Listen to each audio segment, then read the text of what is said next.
Greetings and salutations, this is Imperator Vespasian and his trusty sidekick. Hello. We're going to be having a look at the Japanese sniper teams. This is one of our Japanese sniper teams. He is a Imperial Japanese Navy sniper. We've also got an infantry sniper.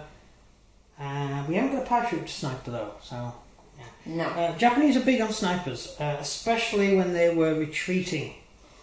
What the Japanese would typically do is have suicide snipers, who are guys who would basically tie themselves to a tree and just wait for as the Japanese retreated, these guys would just hang out in the tree with a coconut on their head and literally actually did that.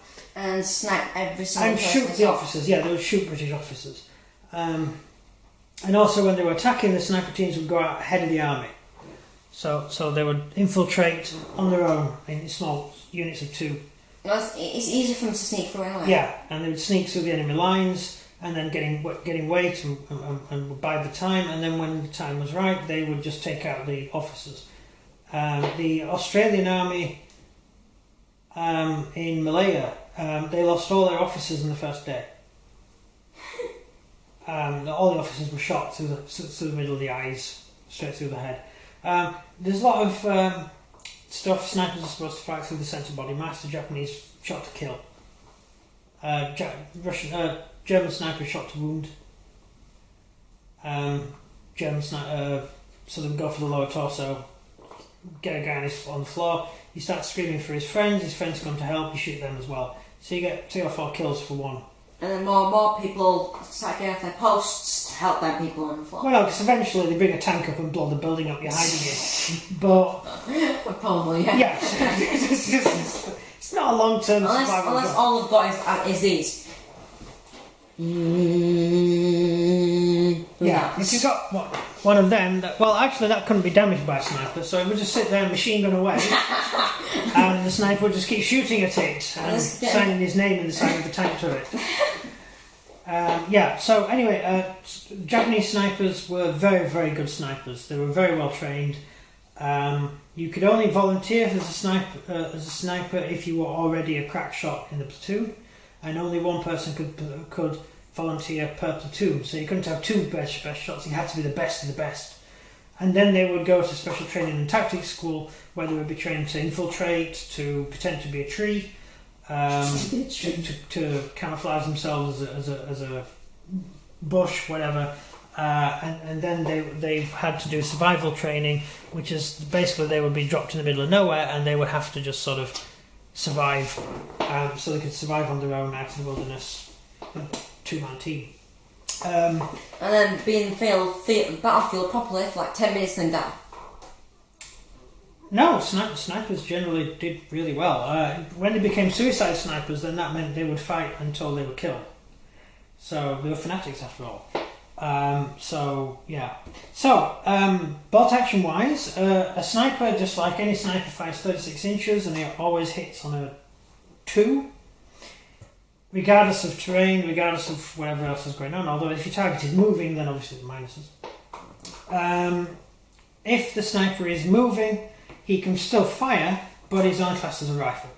So it's a normal 24-inch range, hitting on a 3. So things change. Actually, it'd be hitting on a 4 because you're moving. Special rules. Ambush. You may hide your snipers at the beginning of the game. This can be awesome. You like that, don't you? Yeah. You like hiding units. Fanatics. They are fanatics. It basically means they ignore morale and stuff like that. They are snipers after all, so they're only a 2-man team. It's not like,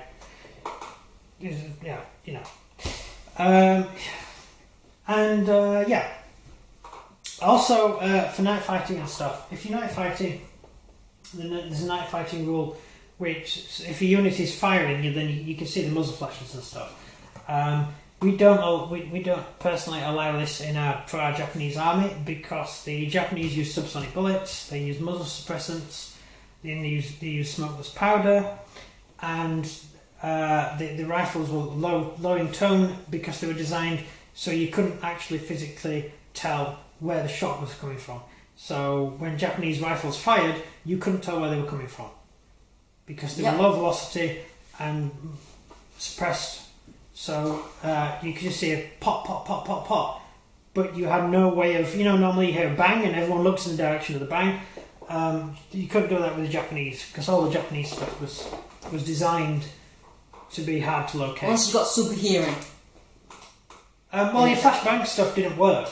You couldn't locate. Flashbanging is detectors tell you got little detectors that listen, and the detector tells you where the shot's coming from.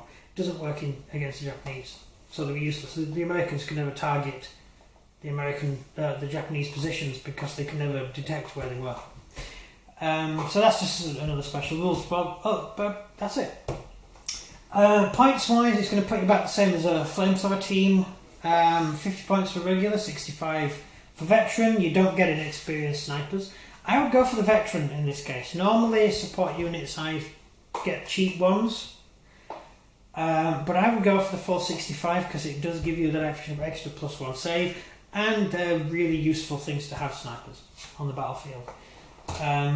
Tactics. Tactics for sniper, like you said, behind enemy lines, wait for a lieutenant or major or captain to come out, shooting a square in the eyes. Wouldn't it be gorgeous if you could get, like you did with my unit, my Polish unit? I had a 165 point major on the battlefield, leading the men with his +4 to their morale.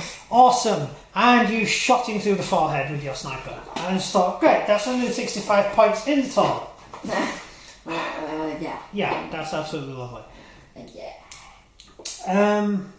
So they can be very useful. And if you shoot an enemy unit, then you take the officer out with the sniper, then not only does it get 1 pin, it also has lost its officer, so it doesn't get a +1. The officer in the unit gives it a +1, so a regular unit will have a morale, or a standing morale of 9. See, what I thought was really funny was when my sniper shot at one of your irregular infantry units, wounded it, and then a bomber killed all of them, and your major was the last man alive. Yeah, that was funny.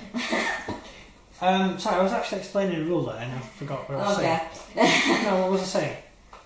You were saying about snipers. No, I was explaining how the rule works. Stuff it. Well, that's it. May as well give up. No, I can't remember now. That's the end of the video. I hope you enjoy using snipers. He's given you his tactics. My tactics are much the same as him. Just hide them somewhere where you've got a good visibility of fire and just take out the enemy officers. And that means that's their morale lowered. Yeah, that's it. So, thank you very much for watching. I hope you've enjoyed the video, and please support the channel by clicking like and subscribing and all that sort of stuff. Over to you. And little comments. Right, so if you enjoyed this video, please like and his head or like for me or something. Right, so it's goodbye from me. Goodbye from him.